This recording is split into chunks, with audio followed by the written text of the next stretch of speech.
Hello guys, welcome to my garden, my backyard. Ako ay magtatanim ako ng rose guys. Dumadami na ng dumadami ang aking rose sa garden. Mas maganda guys, bibigyan ko kayo ng technique. Kung gusto nyo talagang magtanim ng rose, ang kailangan nyong gawin ay humingi kayo ng sanga ng rose. Kayo ang magtanim. Kasi kung bibili kayo na tuwang-tuwa kayo, ay ang ganda ng bulaklak, I want to buy this. Sayang lang guys. Ito throw it out nyo lang yung money nyo for nothing. Kaya natuklasan ko guys, mas easy, much more easy kapag kayo ang magtanim. At sa backyard ng bahay ko ay gusto kong maraming roses. Magtatanim ako ng maraming roses at kailangan kong i-remove muna ang mga damo kasi ay Diyos ko, kahit anong gawin mo basta maraming damo sa paligid, pang pagulo ng buhay. Ayun, kailangan ko guys linisin ang garden ko kasi may mga ako planong gustong gawin. Gagawa ako ng bouquet sa kasal. Ayun ang plano ko, ayun yung ko gustong gawin sa buhay dati pa. Kaya sana ngayon matupad ko.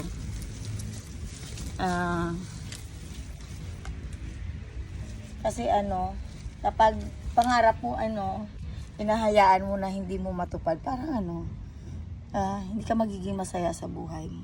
Kahit taga lang ako, tagagawa ng bouquet, okay na ako. Kasi yung pangarap ko dati, yung magtrabaho na yung coordinator, parang ganon sa kasal. Pero dahil kailangan mo din talaga ng malaki-laking halaga, lalo na yung magre-rent ka ng, gusto ko kasi parintahan ng ng mga lamesa na na may kumpleto na, may mga cover na, yung alam mo yun, yung mga design. Ayun kasi napakalaki ng halaga na kailangan kong puhunan. Kaya kailangan ko muna mag-garden. Muna ako hanggang sa makaipon ako, at kung anong meron ako ngayon, ayaw ko nang gastusin muna. Hihintayin ko na makasave pa ng more to start a new business again, kasi dati kapatid ko ang nagmamanage. Ngayon gusto ko ako ang mag-manage guys. Gusto ko munang pag-isipang maigi bago ako lalabas ng pera. Kasi mahirap yung iniisip mo lang kailangan mong gawin to, ilalabas mo yung pera mo for tapos hindi mo rin kayang habulin ang magiging ang puhunan, at parang hindi mo kayang habulin yung kita mo, parang useless lang. Kaya kailangan bago mo pasukin ang negosyo, sure ka na kikita ka. Alam ko na sa umpisa matumal, pero mas maganda pinag-iisipan mong maigi, kasi mahirap kitain ang pera guys, di ba? Hindi lang basta-basta na magsisimula ako ng ganito kasi ito lang yung trip ko, yung parang ganoon. Kailangan pag-isipan mong maigi kung kaya bang ibalik ang pera mo. May tutubuin ka ba? Kasi hindi ganun kadali ang magnegosyo. Kaya yun guys, kung anong meron ako, kailangan ko munang pag-isipang maigi bago ko pasukin. Kasi marami na nga akong basher. Papalpak pa ba ako sa plano ko, yung ganun. At ay nako guys, totoo lang, kapag nag-vlog ka, kasama na talaga yan yung mga toxic na basher. Kaya alam ko na yung YouTube channels ko ay may mga comments ng mga, alam mo na, mga negative na comments. Ay, hayaan ko yan guys. Alam mo kung bakit? Gaya nga nasabi ng anak ko, if there's a comments, negative comments, don't reply. Just ignore. Alam mo yung anak ko bata pa, lawak na mag-isip. Hindi siya yung tipong batang tuturuan ka, anak ko, masagutin mo. nasasanayan sila. Pero honest is, kapag may basher ka, mas mabuti pang replyan mo para para mapahiya. I try how many times that someone attack me using my YouTube channels. At alam mo guys, nahiya siya, inerase niya yung comments niya kasi alam niya na may mali siya.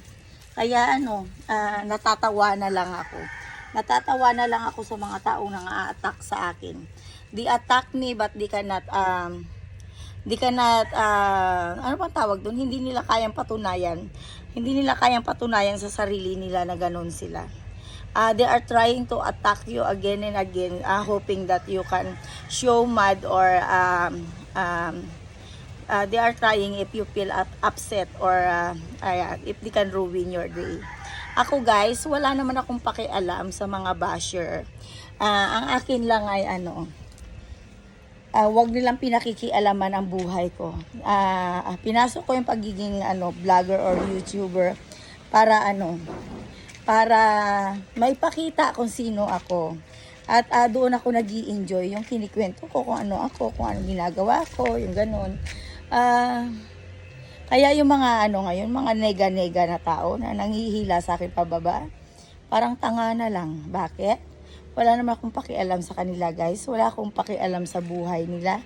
Kung ano yung gusto nilang gawin sa buhay nila. At huwag nila akong dinadamay sa pagiging engot ng kukote nila. Bakit? Kasi ganun ako. Pinanganak ako ng nanay ko ng punong-puno ng saya. Punong-puno ng positive think. Ganun ako guys. Mas inuuna ko kung ano yung ikakabuti ko. At uunahin ko guys kung paano ko ayusin ang buhay ko. Siya nga pala guys, alam ko na nag-i-stay kayo sa YouTube channels ko dahil nag-i-enjoy kayo at gusto nyong kilalanin ang tunay na Rogelia. Ako ay napakasimpleng tao lang. Honestly, ayoko nang kung ano yung plano ko, pinangungunahan ako or ina-announce. Ngayon na naging YouTuber ako guys, parang open ako sa public kung anong buhay ko, kung anong plano ko, yes, ganyan na ako ngayon. Dati kung anong mayroon ako, nililihim ko na lang. Makikita na lang ng family ko, surprise na, nandyan na. Pero ngayon guys, nagbago ang pananaw ko sa buhay, naging positibo ako lalo, at mas open na ako ngayon sa YouTube channels ko, kasi gusto ko kapag tinanggap nyo ako, nagstay kayo sa akin, tinanggap nyo ako bilang isang vlogger. Gusto ko makilala nyo ang tunay na Rogelia, kung ano sila behind sa kwento ng Denmark. Kasi yung kwento lang ng Denmark ay katahang lang nila, katlang imahinasyon na hindi maganda because of money. Dahil lang sa pera guys, ayun. Pinabubuli nilang tao kasi alam nila na magiging mayaman sila. Alam mo, sa totoo lang, ang Denmark, ang mga reason nila kung bakit nila ako binubuli ay napakababaw. Napakababaw ng dahilan para siraan mo ang isang taong kagaya ko. Napakababaw kasi gumagawa sila ng eksena, tapos hindi nila kaya akong harapin in legal way. Kasi ang gusto ko guys, kung talaga naninira ako ng country nila at mayroon ako nasaktan, gusto ko magkaharap kami kay Sir Rapi Tulfo para mag-usap. Yeah. Mag-usap ng maayos, hindi yung nagbabastusan, hindi yung sigaw ng sigaw sa tenga ko. Sa totoo lang, si ate, iniisip niya yan na may sakit ako dahil sa kwento, base sa kwento ni Mons. Guys, kung ako'y may sayad sa utak, for sure hindi ako makakapag-continue kung paano ko ayusin ang aking buhay. Lalo na ang aking pagbablog. Naayos ko yung pensyon ko, walang tumulong sa akin, ako lang. Maliban sa advice ni Auntie Vivian, yes. Pero alam mo guys, naano ko yun, naging okay ang pensyon ko.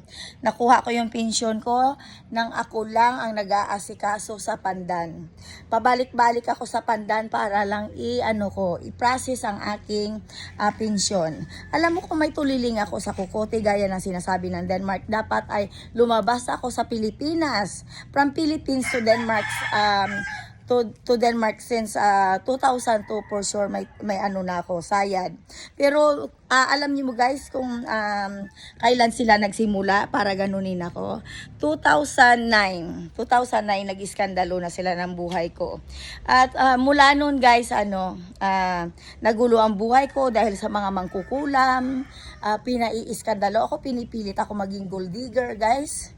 Hindi naman ako yumaman sa pagiging gold digger, kung totoo yun. At saka, Diyos ko, magpapaka-gold digger ka lang naman sa isang lalaki pa na wala namang pera. Dahil sa totoo lang, si Mons hindi naman yan mayaman para magpaka-gold digger ako. Yung hindi ko lang maintindihan, ang Denmark ay gumagawa ng eksena. Lahat ng eksena na hindi na nakakatuwa para siraan ako ay paulit-ulit na lang at paulit-ulit na lang. Sa totoo lang guys, sila ang siraulo. Sila ang siraulo dahil in legal way gusto ko ng legal fight. Yeah. Para malaman at linisin ang pangalan ng puking inang Denmamak. Pero alam mo guys kung ano ang ginawa nila. Alam nila na ni-report ko sila sa immigration. Ni-report ko sila sa immigration pati sa police station here. Ni-report ko sila dahil alam ko na yun ang way para patunayan nila na malinis ang konsensya nila. Para patunayan nila na ako ay may kasalanan at gusto nila na maparusahan ako. Hindi nga nila guys hindi nga nila inayos ang ganong laban. Napakasimple lang, maglalaitis lang kami. 'Di ba? Maglalaitis lang kami para patunayan na sila ay isang biktima ng pagpapahiya. Sa totoo lang guys, sila ang nagpapahiya sa akin in public.